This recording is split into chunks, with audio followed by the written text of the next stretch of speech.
So thanks for coming at 8 o'clock in the morning. I just want to give a disclaimer that I'm coming from Arizona, so this is 6 o'clock in the morning for me. So I seem a little punchy, just bear with me a little bit. I'd like to make sure that we have a conversation. So if you have something that you want to discuss during this, please don't hesitate to let me know and we'll have a conversation. I try to keep my slideshows about 10 slides, so we have plenty of time to discuss what we want to discuss. I think this one's 13 because I have a couple about banner. So without any further ado, let's talk about CMS service. All right. So first, I say that, then I'm going to talk about it. This is my advertisement for Banner Health. I've only been here for 2 months, so I don't have these 2 slides memorized. But we're a relatively large healthcare system, and this is where I'm working now. This will give you all kinds of numbers that show that we're big. We're not the biggest, but we're big enough, right? And anybody that's been around here for a while knows how the mergers, the growth of individual systems are going, and how there's a lot of mergers and acquisitions, and that just tends to go on. So let's get to who I am. I served in the U.S. Navy. Started when I was 17. Worked in clinical engineering for 25 years. I turned wrenches for 21. So I was in medical imaging, repaired everything except MRI for 21 years, which was a real learning experience. In 2019, I was at Baylor St. Luke's. I was a clinical engineering director, and we went through a full CMS survey from top to bottom. And that's probably what really qualifies me to even talk about this. And I'm not going to say I have all the answers. I can just tell you what I went through and how we did it. Like I said, like this be conversational. So if you have ideas or you want to talk about it, let's do that, because I'm the only guy with some good idea in the room, in the wrong room, right? So, yeah, I worked for ICE Magazine for a couple of years. I've got a BA in Health and Human Services Management. I have a master's in psychology, and I'm a masochist who is doing a PhD in psychology with the goal of, when I retire, working with foster children and combat veterans, because they both have high rates of PTSD. That's a little about me. If you have any more questions about me, I can say wait till we're out there. Try and tell you whatever you might want to know about me. So before we talk about the CMS survey itself, we need to talk about deemed status. Does anyone here not know what deemed status is? Okay, so all I got to say is it's how you get paid by CMS. So if Medicaid, Medicare, if you don't have deemed status, you don't get paid. And the reason this is important is I was in a hospital that lost its deemed status. A very large hospital, 800 beds. It had 16 cath labs, did over 50 hearts a day, and was not getting paid by Medicare, Medicaid when the order was about 6 months. All right. Big deal, right? So CMS, we know that Joint Commission, HFAP, DMV, they are all entities that can give you the deemed status. Right? We all understand that, because if you've been in the room, if you've been in the pit for a while, you've heard about the DMV, you've heard about the Joint Commission, all that stuff, where they come in and do their inspection and try and fix the problems that they find. So technically, although it doesn't happen very often, we know that CMS, if you're being reimbursed by CMS, they can come at any time and do an audit or survey on any aspect or the whole hospital. Now, because that takes a lot, you don't see it happen on full scale. It's typically when they have a report of something going wrong.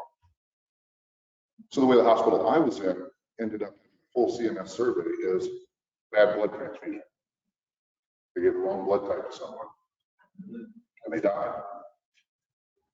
And that's why I've said since the beginning, I think we all know this, on the other side of every decision we make as a patient, all right? And it could be somebody you love. So if it could be somebody you love, any patient that comes through should be treated the same, in my humble opinion, right? And that's why it's important to make sure that our quality of care is what it should be for anyone. Now, we all know that the world's not a perfect place and we can do everything right and people can still pass. But they shouldn't pass because of our negligence. And I'll go on a soapbox on that. But that's part of the reason that I was brought into that hospital, because there have been some problems. So like I said, it's typically limited to a specific area, but if you have deemed status removed, they will come in and they will huge crew and they will inspect every aspect of your hospital. Now, as a clinical engineering person, which I'm using to cover all the other terms, HTM, biomed, whatever you want to call it, I'm just going to call it clinical engineering.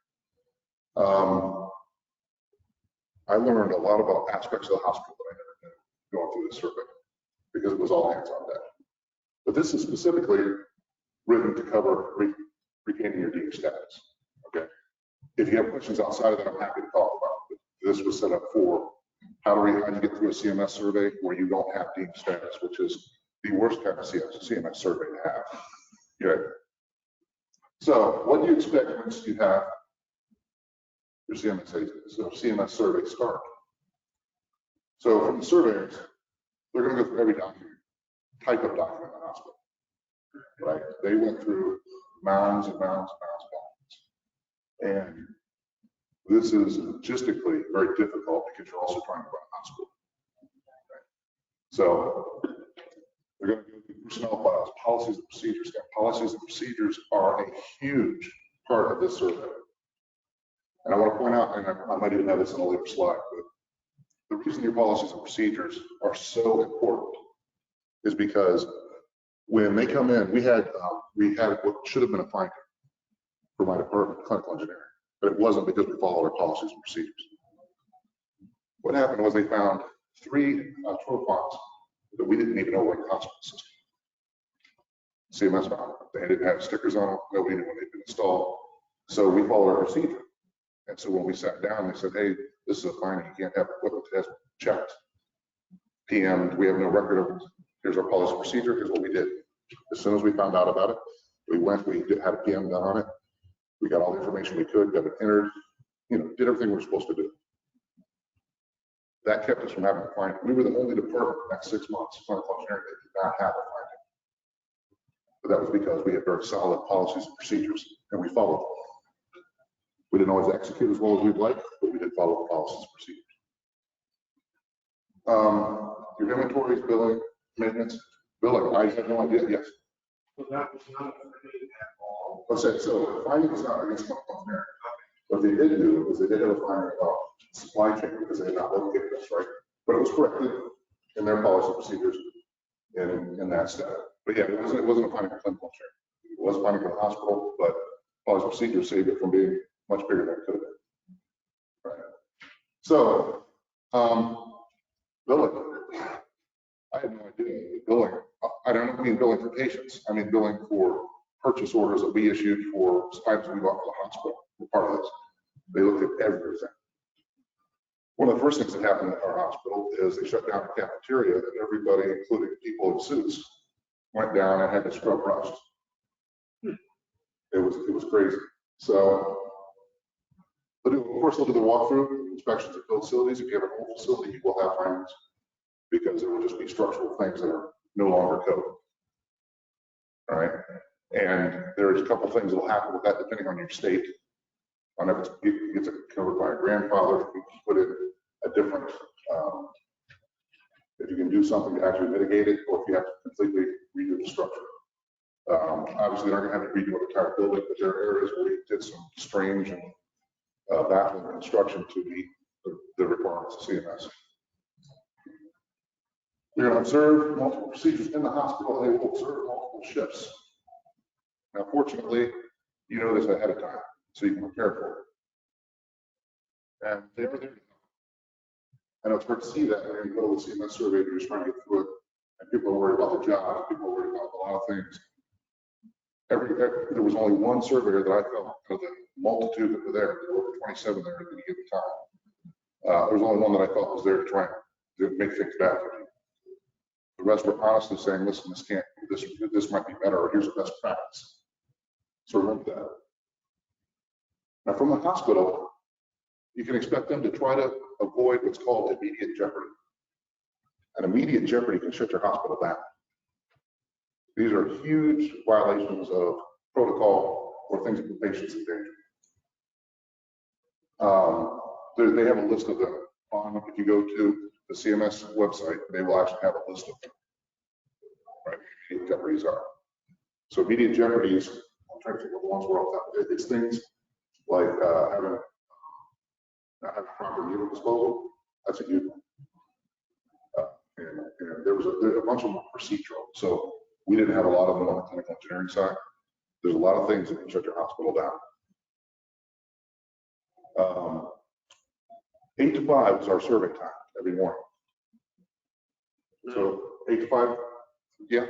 Just the question about the immediate jeopardy, was that something that they were doing, like when the inspectors got there, they're saying we need to like address things that could be found, they were doing that, like, wow, the inspectors. So we were constantly correcting any finding while they were there. Any finding we were correcting, if we could on the spot, right?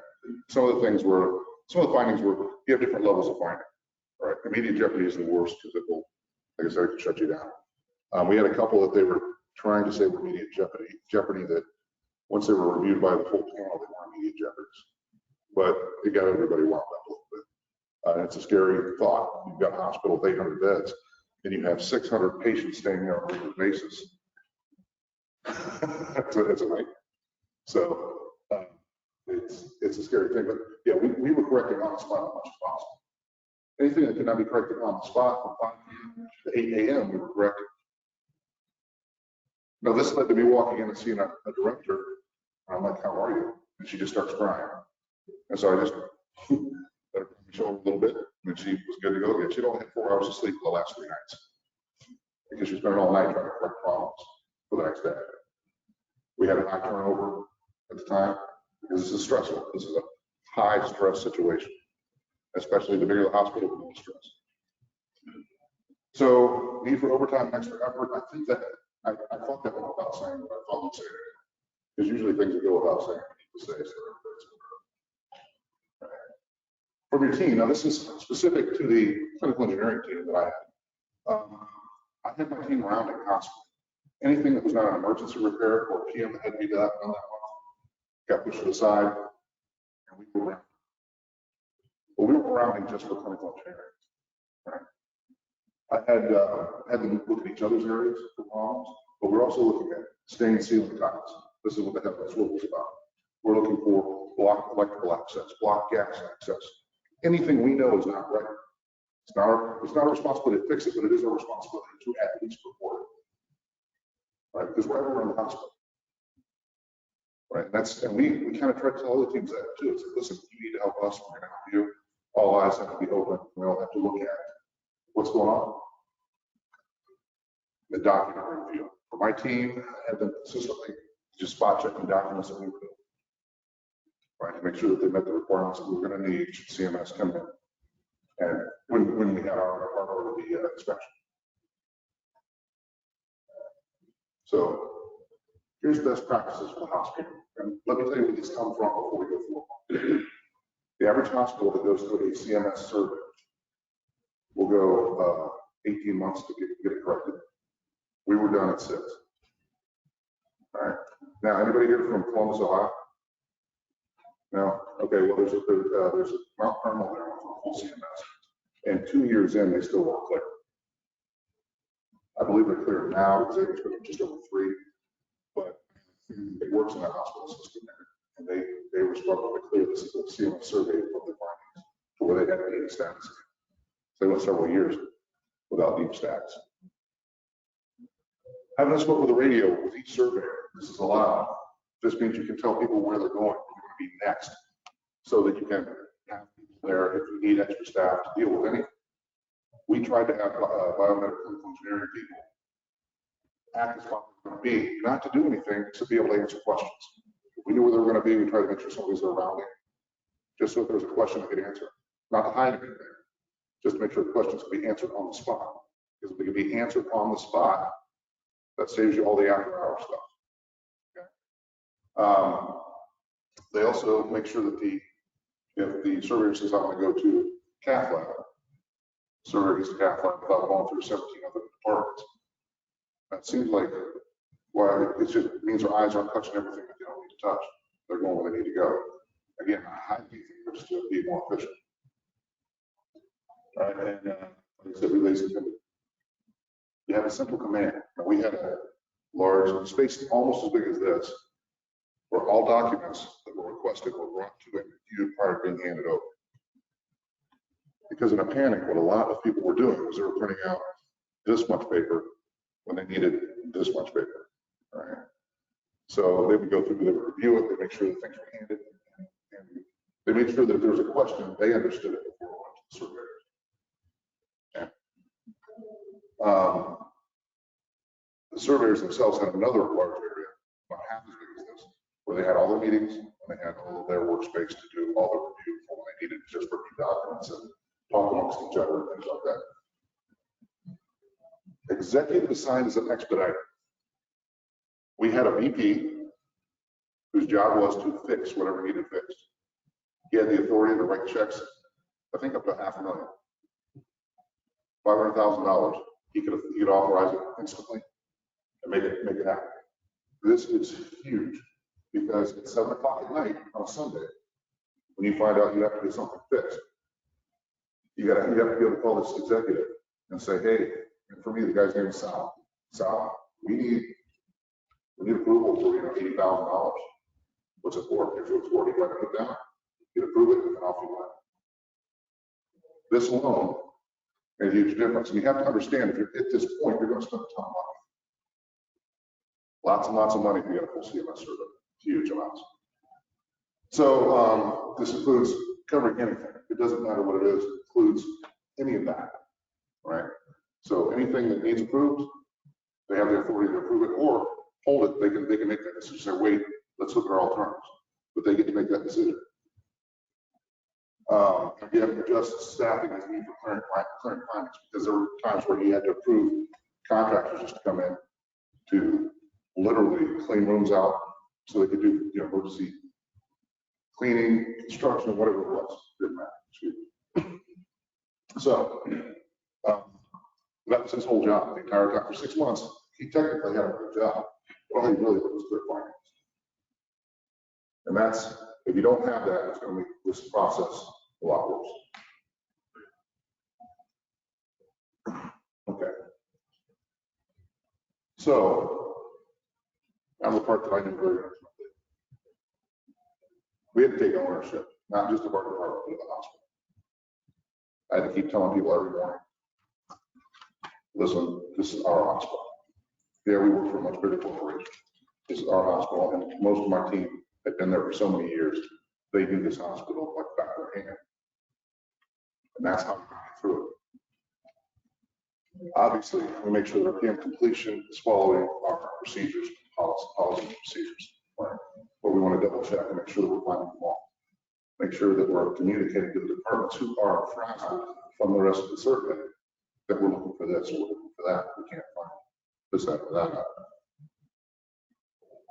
Check their documentation. So when we would do a PM, they would not just check the PM, they would go back and make sure that the document, the equipment information had been entered in our CMS system properly. That's best practice anyway, but they were doing this over and over. We rounded more frequently, like I said earlier. We put off anything that wasn't necessary, and we were rounding. Now, these are the reasons that this is important, is you have everyone else going through the survey too. So they may not be available like they don't come in the morning, talk to this director, find out what's going on the floor, what they've had problems with the night before. Well, now they're not there because they're still working on clearing an item. So you have to go back 2 or 3 times when they have that 5 seconds to cry on your shoulder and then tell you what's wrong and go from there. So it's a big consideration. Obviously, there may be more needs on the floor, but create support environment is a big thing. Huge thing. Like I said, if somebody looks stressed out, we try to do what we could to help. Even if it's just listen to them, see what's going on. We had a facilities director had a baby the second day of the CMS survey. Hadn't seen his child in 2 weeks. After he finished that month, he left because he was like, doesn't matter, it's not worth not seeing my child. Right? These are the kind of things.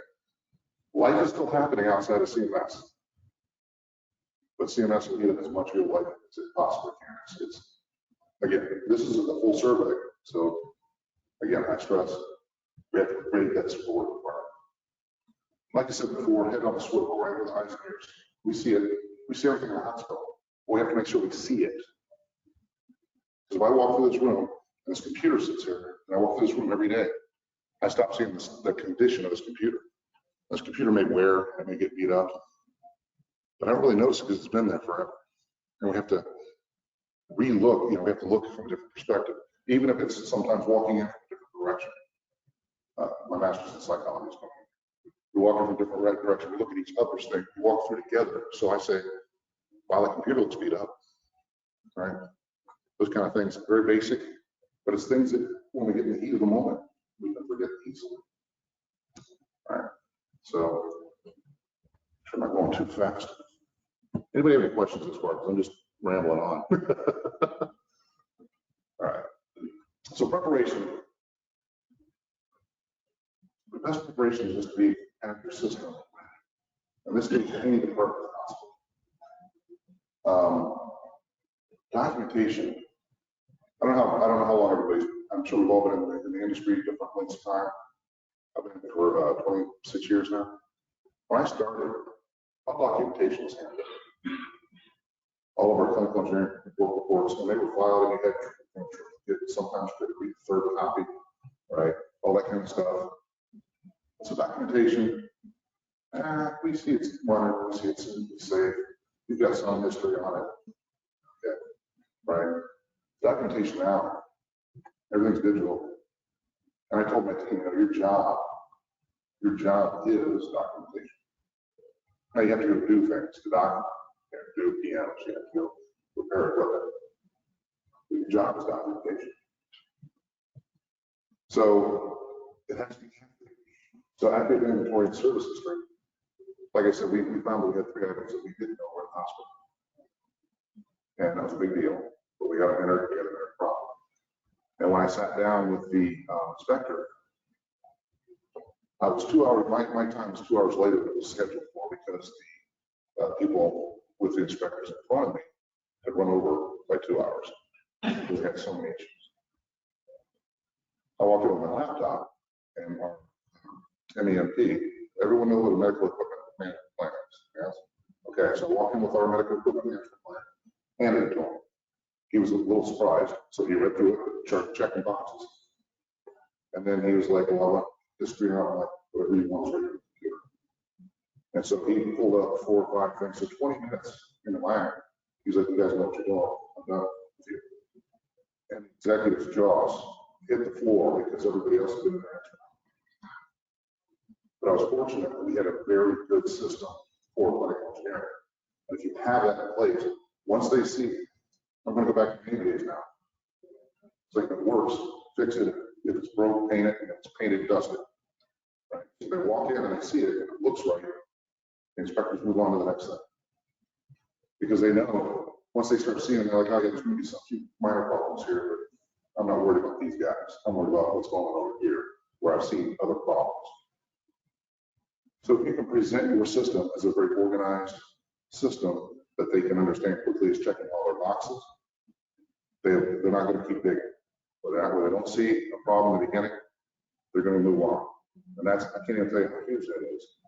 I could be in there for a couple hours answering questions going through. The only question I had, because the hospital I was in did not do, we were physically connected to Children's Hospital, right? As a Baylor service. So any children right next door. We had one baby scale on the entire hospital. And we had an AEM on our scales, on digital scale. And they asked me about that, but we did not have an AEM on a baby scale, which is trying to for error on that one. Right? Once he heard that answer, he was like, we're good. We know, obviously pay attention to what you're doing. And off we go. And like I said, I was a benefit of a very good program. I benefited from that. So they did look at this, calibrated tools. They wanted to see our calibration records for all of our, multimeters, oscopes, any other test equipment. They wanted to see calibration data, which got surprising because in all my history, they said you have to book, I showed them the book, they wouldn't even finish it. but they pulled a few just to randomly see, and in our CMS system where they were entered, to make sure they were both entered in there and that we had the paper documentation.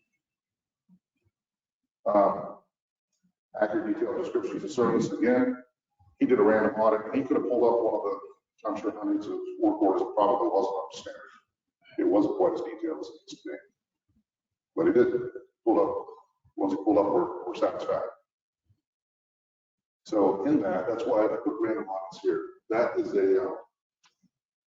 it takes time, it's tedious.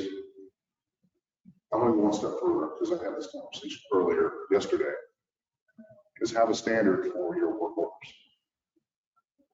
Tell the people who are filling out their work orders what you want in the work order. Now for me, the way our system worked, when I pulled up something, the last entry showed up on the page.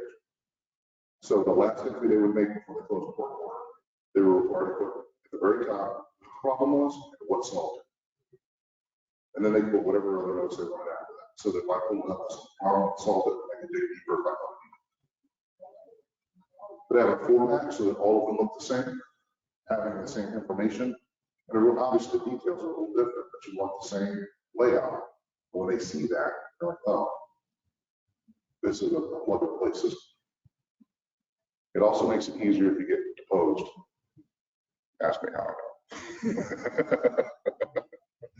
So I've had to sit with lawyers a couple times and just go through the documentation. All of that is why, and that really is the reason that CMS wants this documentation. So if something goes wrong, we can go back and look and say, that piece of equipment was processed properly, had the preventive maintenance done. Not only had the preventive maintenance done, but it was done with calibrated test equipment. So there's no fault. Or they could say, we have no documentation here. You're liable. Right? And it's a very impersonal and corporate way to try and make sure people are safe. Did they ask what your policy or procedure was? That was found out? They did.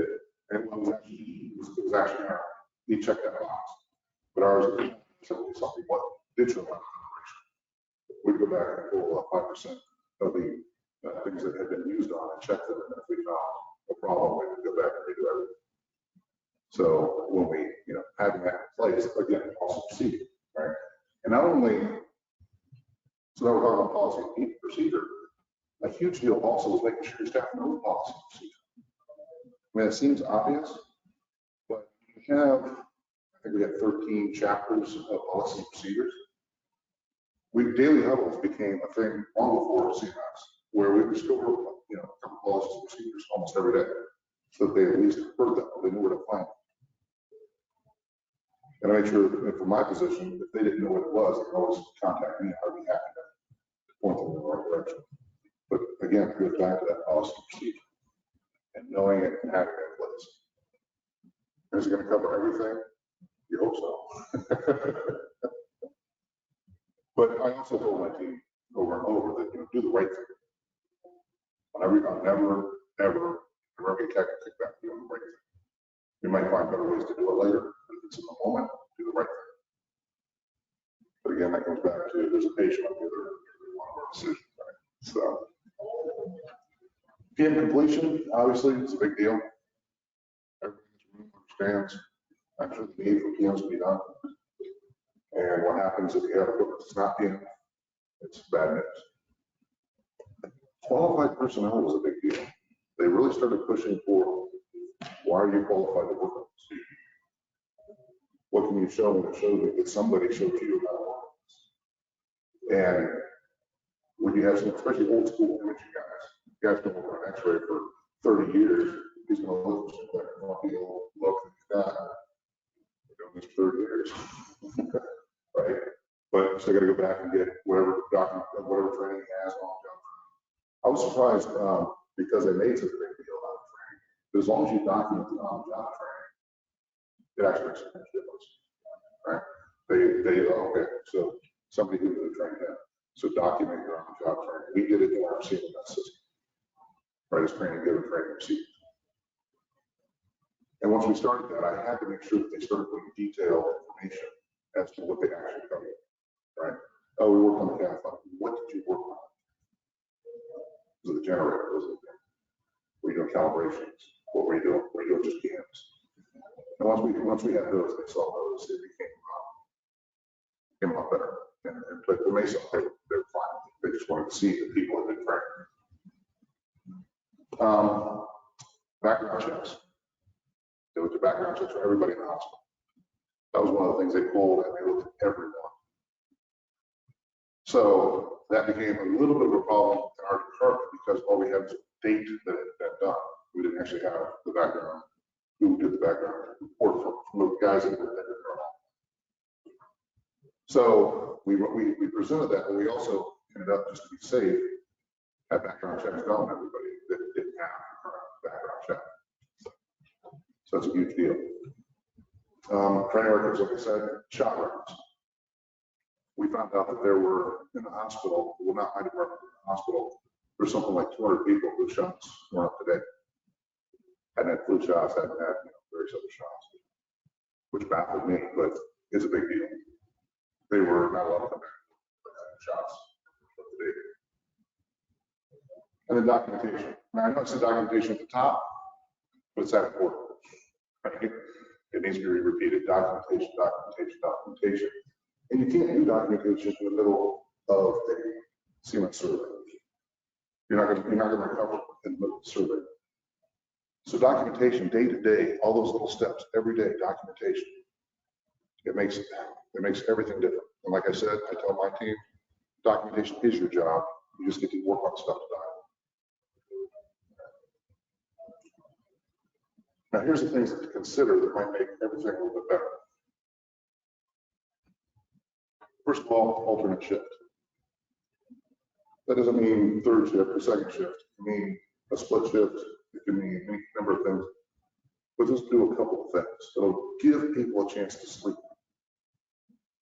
And in the midst of a 6-month-long marathon, it's going to become very important that people sleep, eat, rest, drink, stay hydrated, get some exercise, meditate, go to church, whatever it is you do for your life to be okay. It's important people do that.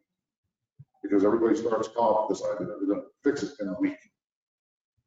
And at the end of the week, everybody's burned out, and you still have the rest of the 6 months or longer to go. But it also helps with corrections, because you will be doing correction after hours between 5 p.m. and 8 a.m. And that's just the way it is. It's just a reality. Like it says, you may want to move work that would interrupt, was interrupted in the evening. So if you're having trouble with PMs, you might have somebody who says, hey, listen, you're going to start working at 5 p.m. just to do PMs for the duration of the CMS, because we don't have the time to do PMs because we're running around solving other problems. One of the big places that we had issues was the lab. So lab, dialysis, and cath lab. We also did heart and lung transplants, so we actually had one in the midst of all this. And that happens real sudden. That's not something that happens with a lot of planning. When the lung or heart becomes available, that's when it happens. So we had to work around all that, which is important because your hospital still has to take care of patients. So again, this is for that caring part. Be creative. Make sure you have people there to do what they need to do when they need to do it. And like I said, one of those will be after hours. So the limits of your CMS system or your documentation system, if you're not biomed, right? What are your challenges for us gathering large amounts of data? Like, there we go, walk in and said, I want to see the history of everything that's wrong for the last 2 years, services. Our CMS system, you had to print that out, individual item by individual item. So if there's 100 items, that was going to take some time. And we told them we'd do it, but it would take some time, or we can bring you a laptop and let you look, or tablet. That'll make all the difference in the world too. We can bring up and say, what do you want to look at? Let's look at right here what we're scanning, and we can look at it. That's huge. It saves you a ton of printing, but you need to know that up front and have a plan for it. Right? So, yeah. In my shop, I've been there 5 years, we have 4 systems. Right. How keeping are they that? When you say 4 systems, are you talking about the CMS system? Oh, wow. We only have 1. But if you have 4, they're going to ask you why you have 4. I'll tell you that. Okay, so, and then the thing is why aren't you consolidating to 1? That's going to be the next question. Oh, you've had 4. So you've transitioned. So no, so that is easier to explain. So you have 1 that's transitioned several times. The big thing there, because we've done that as well, we've had to transfer.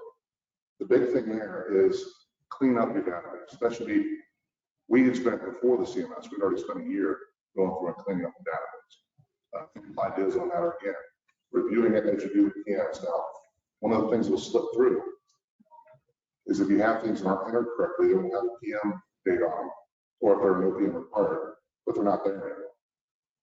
So that's why we also had to print out what we thought a department had, and then ask the director to verify it, and we'll walk through it with you. And then 2 months later, we have to ask the executives to make the director walk through this and verify it, because they say, yeah, we'll get to it, yeah, we'll get to it. Of course, the visit, they never get to it. You'll find that that is a huge way to do it. But again, you have to plan that over time, because it's going to take more time. It's going to take time away from something. Right? I didn't have techs sitting around going, wow, this makes some work. They hit the door and they were going until they left. So I think most shops are like that anymore. And so you have to plan that. But go through, and here's the other thing. If you show that you're in the process of doing the right thing, like, hey, yeah, we know this is the 4th transition of data, right? We're cleaning it up. Here's the steps we've taken. Here's documentation of the work we've done. Now you've got documentation to show you're doing what you're supposed to do. And as long as it falls, again, within your policies and procedures, and you're doing what your policies and procedures say, they're going to be pretty much okay with it. They may give you some pointers. They may say they'd like to see, or they might even do one of the lower level findings that says, we're going to come back in 6 months, or the next inspection, we're going to flag this so that it gets looked at, right? But show them you're in the process of cleaning that up. Had someone suggest that when they go to passport history, so all the most recent. That would be, so, yep. They put, everything else we Excel, but it's Excel. Right. I mean, that's not, it's not pretty. Well, the thing there is, so the thing there is to know is, especially if you're expecting an inspection, you need to make sure that the executive, whatever your executive change, is aware of the problems that you're going to find in CMS survey or the Joint Commission, or because this is a problem. And so that's what we have. Okay, but you may have a finding, or you may be required to go back and spend money to fix that. And one thing I can tell you, it's like anything else in life. If I go do it proactively, I can kind of manage the cost. If I do it reactively, I won't be able to manage the cost, and it will cost me a lot more to correct on the spot, or to make sure that we're not in jeopardy than if we deal with any problem we have up front, right? It's because if I can say, hey, we're in the process of transferring this Excel sheet into a system, however it's being done, they're going, okay, well, we'll follow up with you next time and see how far you've got. If you're not showing progress or an attempt to make progress, that's a huge red flag, and they'll start digging for other things. And then we saw that over and over in just multiple different areas. That's how the cafeteria gets shut down, right? They walk in, they see one problem that looks questionable. Take a look at that problem, or look at that problem, they see another problem, and then you have a shut down cafeteria, right? So that now, as a 800-bed hospital that has 600 regular patients in it, you have to pay somebody else to bring food in while you're also repairing and cleaning up your cafeteria, right? Same thing with if you have a CMS system. I mean, I can't give you the list of what they're going to do, but I guarantee you, if they go and look at it, like, let's start digging. Make sure you really have all your documentation, right? So if you can get the old information into the new system, that would be a recommendation. Our new system is good if you have inventory. That's what I'm saying. If you can get that transferred in, that would be best. If you can't, just make sure it's documented as well as you can. That was our recommendation. Oftentimes, third parties who change over and they registry from the CMS. How does CMS actually view that? So we didn't have to answer that question on that, but Pat had to answer it on a joint commission review or a DMV review where there was stuff that was lost in the transition. Because we actually had work orders both transferred over, but there was no information on it. And so what we had to do is we had to clarify, we had to basically show that all of our recent scans we passed, all of our, it was calibrated, it worked. And that history that was missing, it showed that there were work orders there, but it was from a third party that wouldn't give us the information, right? That at that point had been reported to the EOC, Environmental Care Committee. It passed on to the executives of the hospital through the EOC committee, and they were responsible then to see if they could get whatever they could get from that third party. But we never did get anything. But we had taken all the steps in there to say, hey, we have a problem. Here's what we did to solve the problem. There's nothing else we can do to solve that problem. We can show you that the equipment works properly now. We can show you that it's up to date. We can, we did have one piece of equipment, I believe, we had to go back and have verified that the software release was correct for the recalls. But once we did that, I think that's a little extra, but it wasn't that big a deal to do. And they were satisfied when we showed that that was the case. But again, it's one of those things where if you take all the steps you can take, that's what they're looking for. They're not looking, they know that no hospitals, that's something I guess I should stress about. They know no hospital is going to be perfect. They know there's going to be problems. The question is, what are you doing to mitigate your issues? What are your policies and procedures saying you should do? And if they don't say you should do anything, then you need to look and see what those policies are. Your policies and procedures. Now, all your policies and procedures, depending on your facility, you have to review it every 1 year or 3, depending on the facility, right? Is that correct? I'm trying to remember because it's one of those things I'm not dealing with right now. But every 1 or 3 years. And when you review them, a lot of people just go through them like they would check on the box. You really should review them. Set aside time. It's going to take a while. And go through each one and say, what's the purpose of this and what are we accomplishing? Does it meet our current standards and needs, or do we need to review it and find a better practice? It might not even be bad to see if you can get somebody else's policies and procedures or some template policies and procedures to compare yours to. Right? Again, I said this earlier, I think before we were talking, in this industry, we have competitors, but we don't have enemies. Because any one of us can be traveling and get hurt. Do you really want your competitor to be a bad hospital? You show them the ER, you want that hospital to be every bit as good as any hospital you work in. I know I do. I have family that don't live anywhere close to the hospital system I work in. I want every hospital in the United States to be 100% because people I love could end up in it. I want them to get the best care they can.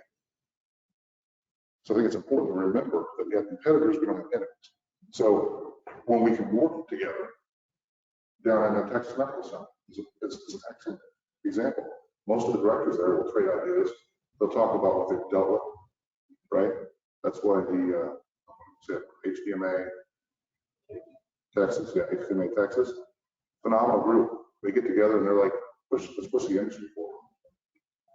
And I highly recommend people, if you have a local HDMA group, that you involve yourself in it, because this is how we find these things. This is how we did it down at Texas Medical Center. We did a board of people who've been through CMS surveys, so people could just ask questions, so we could just talk about our experiences. That's a big deal that we all work together to make these things happen. Did I answer the question? Again, I'm rambling a little bit. I'm on California time right now, Arizona time, which is the same as California time. So this is where I would normally get up, is while I'm doing my presentation. So communication. Be available. I say be available to leadership, be available to surveyors. Really what I should have put there is be available to anyone that needs you, right? understand that for a limited amount of time, you're going to need to be available more than normal, whatever your normal is. If your normal is, I'm available all week, you might have to be available in the evenings, middle of the night. Just the reality of this type of survey. Flexibility. Prepare to change need and adjust as needed, and be fluid because flexible is too rigid. I say that all the time. Flexible is too rigid, and in the healthcare industry now, that's just the truth. We don't have the opportunity to be flexible anymore because that's just not enough. We have to change. CMS could pass something tomorrow, and we would all be scratching our heads figuring out how our hospitals are going to meet that requirement. It's that quick. And it can be something we've done for years a certain way that we can't do that way anymore. And they don't tell us how to do it. They just say you have to meet this requirement. And now we have to figure out how to do it. We have to figure out the best practice. So that flexibility and fluidity, that's the heart of it. So yes. I was going to comment on your last point, communication. Yep. I have found in the past that you have to be careful about who you put in front of leadership from CMS. They can't be talkative. They have to be to the point. You just touched on a point that I may take for granted. I use the word concise. When you talk to CMS, specifically or any surveyor, you need to be concise. You need to give them the exact information they need and not one word more, and they have been trained to stand there and be silent and wait to see if you will talk more. It is. It's a definite ploy. And so so my team and I practiced this. We actually practiced. I'd ask them a question, they give me an answer, I'd stand there and stare at them. And when they got to the point where they just smile. And I trained them so that if they got to the point where they couldn't take the silence, talk about your pet or talk about your kids. Because if they're still being silent, you say, hey, I know this doesn't have anything to do with what we're just talking about. I got a new dog.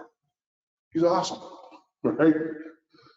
And once the surveyors realize that you're not going to answer, then they start to usually pick up the pace and get through things. But you have to actually, and we role played, and I don't really talk about it. We role played. I had another manager from another hospital come in, and we had that access. And they would come in and do a mock survey. What they do is they ask questions and they stand there silent and stare at it. We could practice all the things they put in place. And I got to the point where I had a couple of people who were hoping the surveyors to come ask the questions, right? They're like, no, dude, I've got my list of things I'm going to talk about, right? But it's you want to give them the answers, but you don't want to run on. You don't want to go on. You're absolutely right. That's a huge point.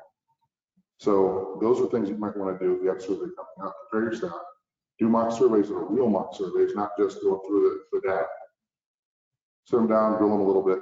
The other thing that now you bring it up, I want to point out is surveyors, they're allowed to bring an individual in and ask that individual questions. But if they're on the floor, there's no guideline that says your buddy can't come over and help you answer questions. Right? It's a team effort. And I told him, if nothing else, if you draw a total blank, you can always say, I can get you the answer and call me. Now, I might say I can get you the answer. You have to call somebody else. But once they know they have a safety net, they're not on their own, it changes everything because they relax and they're willing to communicate, be concise. And if you practice that whole staring at somebody, and we're talking about something else other than what they just asked. And it's not to fool anybody, it's just to keep them things that are relevant, leading them to maybe things that the biggest thing, and I think we probably have all seen this in our own lives, is where we can say something, be very precise, but think we're being very precise about something and have it misinterpreted on the other end. And that's what we don't want. Right? That's what we don't want. Any other communication stories? I'm just saying, you're just answering the question that's asked. It's pretty simple. It's really, we recently done a conversational survey of our long-term healthcare facilities.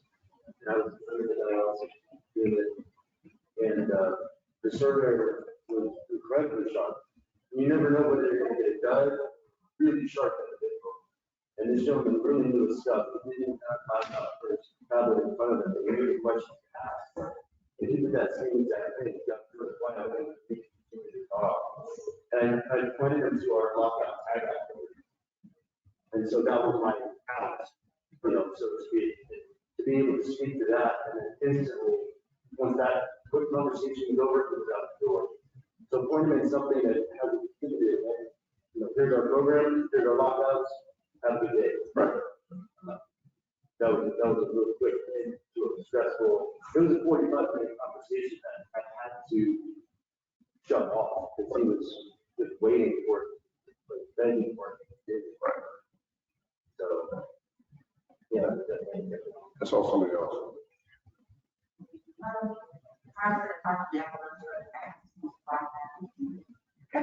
CMS survey. But I just want to communication we were thinking of and that facility on that side. So they all everyone wants to give us it was an exact answer. And they were already looking for answers, just in case. Right, yeah, and again, that answer comes in handy all types of things. But the other thing we didn't talk about in answer is that its primary purpose was to review documentation, but they would also, if they asked a question and somebody in that vicinity wasn't there with the radio system, they could get someone there who did know the answer. Right, straight, yeah.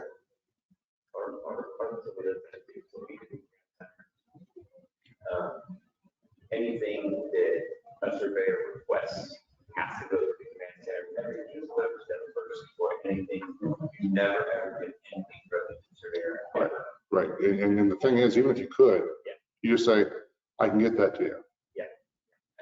Basically, our command center, if they want anything, you will get a call from the command center, not from anybody else. And that's the best practice, right? Have a command center that everybody goes. Point to the, I went through a full CMS survey. Okay. Facility I was in was my CMS. Oh, wow. It was kind of like the use of the surveyor showing the full team. Right. First, I said, you know, Right. as far as that went, but we still had to go through the survey. Right. In the command center, there was not a designated person in the physical room. So, charge nurses, clinical directors, risk management, hospital executives, all calling the department with the same issues. So at any other time, we could have 8 people chasing problems that the other 5 people on the team had already solved. Right. So for that, what we did is we made me the point of contact. Right. I was the point of contact. If I have a clinical engineering question, they talk to me. Now, I might have somebody else get the information to take it to them. But it all came through me. So if I get the same question from 8 people, I can say 7 other people called. It's exactly wrong. On that area. Yeah. When you've gone through the survey, let's take it for point for last year, if anybody's CMS 1135 waiver, what are they asking for when they come to a survey concerning the waiver? Are you supposed to have some type of documentation, or are you just supposed to show your work order as tag PM cycle change due to CMS waiver? So what we did is we didn't waiver many things. So I think what we did. What we did is things we did waiver, we documented that way setting under that. And then as soon as we could get the PM stuff, we did. Our biggest problem was third parties. We're thinking of third party. There's nobody available, right? And so those are a couple of things that we did, and that's how we documented it. Now this survey that I'm scanning with mine, so I don't know what they're asking for, but that's how we document. Was make sure, again, if you've documented every step you've taken, and you can show the path to how you got to where you're at, typically the worst they're going to do, unless you've done something horrific, is simply say, hey, we need to see you approve this policy or this procedure, and then if you can do that, you can move on. Most of this is documented that you're doing the right thing, because again, they don't expect you to be perfect, they just expect you to handle things in a proper manner and match your policy and procedure. I think our biggest issue was because we were a county hospital, and we ended up with about 200 COVID positive patients, so we were overrun pretty much. Right. But in all of that chaos, a lot of the devices that we use got moved all over the hospital. So after we were able to actually get into the room, then it was an issue of trying to find equipment. So here we are a year later with reports, hey, this equipment has a how sticker, like you look for that. Did you document you cannot locate? Yes, So that's going to be a huge thing. Right. Just give the feedback now that we're preparing for commission. Right. The nursing staff are now, even though we still not, they're in one day trying to find this now, but hey, I found this, and this. Right. So now we're having to go back and make sure we get all those done in preparation. So one of the other things, if you have your list by department Yes, of your inventories, is have the directors verify that.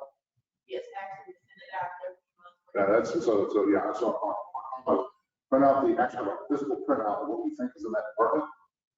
You'll probably need an executive backup on this, like executive leadership backup to get it done. Not that they don't want to do it, they'll just keep pushing it off. And have them walk through the space, or even walk through the space with somebody from clinical engineering and verify that stuff is there. And if it's not, or if there's things that aren't supposed to be there, that's how you find out where. Now, in a large hospital, it takes some time.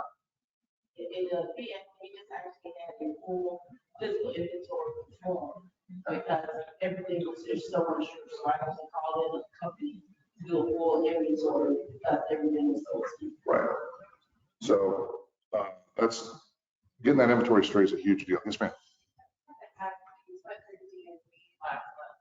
And we didn't do it on the very bottom, but we also got to put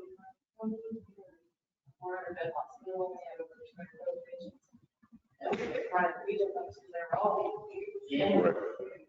So it's not our survey asked us that we would do away with, but we also that we could not get to it. And that's how Right. Again, documentation.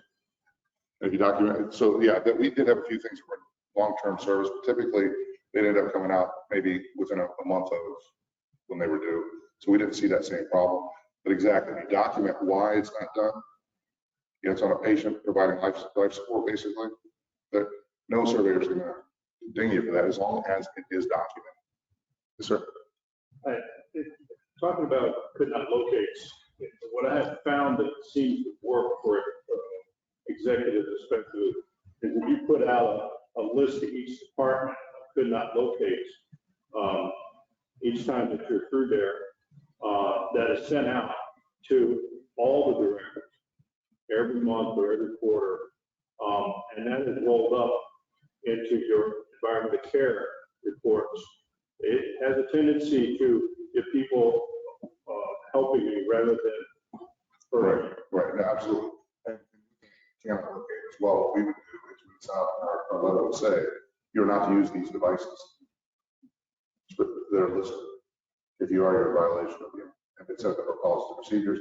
And after the CMS survey that we had, they actually carried some.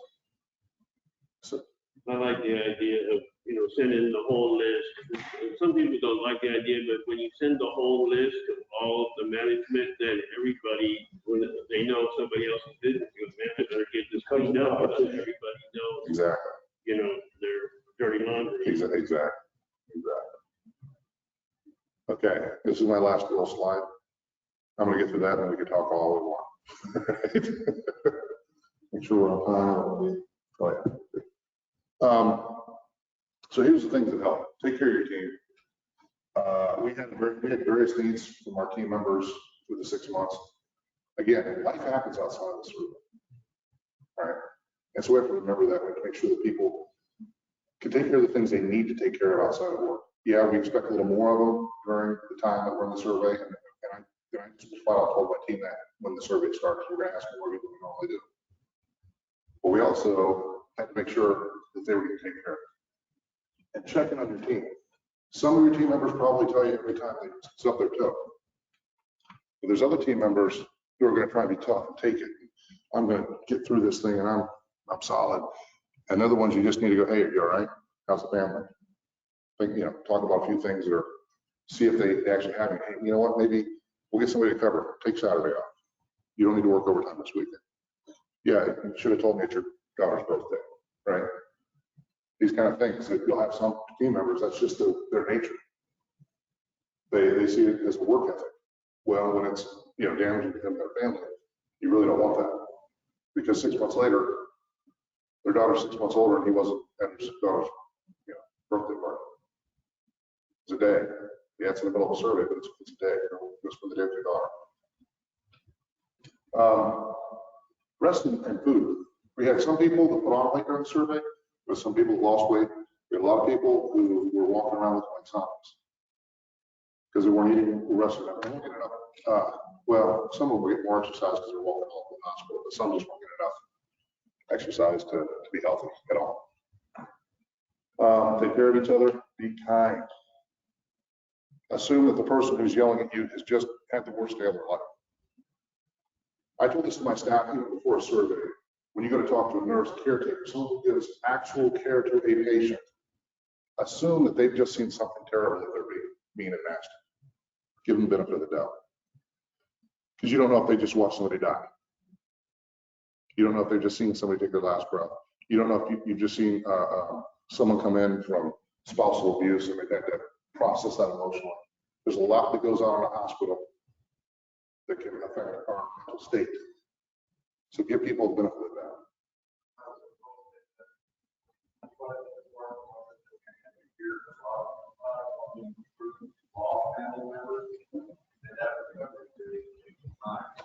It absolutely does. It absolutely does. And also the other aspect of they bring up COVID, a lot of us are a lot more isolated than we have been ever. So, some people have been so isolated that they don't understand the emotions that they're feeling. And so I'm not saying it's okay to be abusive to other people. I'm just saying give people a little bit of space to benefit of the doubt, especially in a high stress situation like a CMS survey. Okay. And take opportunity to support whenever possible. I bring in, we like one day we just ordered a huge amount of Popeye's chicken. Anybody that's walking out of the hall near our spot, it's like, hey, you got chicken? Come on, have some fried chicken. Everybody's fried chicken. Exactly. So, yes, ma'am. I wanted to mention what you were talking about before I take care. Yes. The respiratory care for the staff needs after going to the COVID running around the family. One of the approaches that I took was I turned, I invited the chaplain service in to talk with our staff. We had called our team with the chaplain service team, just talking things, just prayer, just talking to get things out of them. But also set up a formative retreat where I give them half a day to go somewhere that's fun without me, and they are actually able to relax, eat and drink one time every quarter, just to give them that extra care to say, all right, I'll take care of you, relax. And so there's an excellent idea. But that's just the idea, right? These are things we want to make sure that our people take care of. And then take care of yourself. All the same stuff. And remember there's life outside the hospital. Because for that 6 months or however long it is, there might be, that might be everything.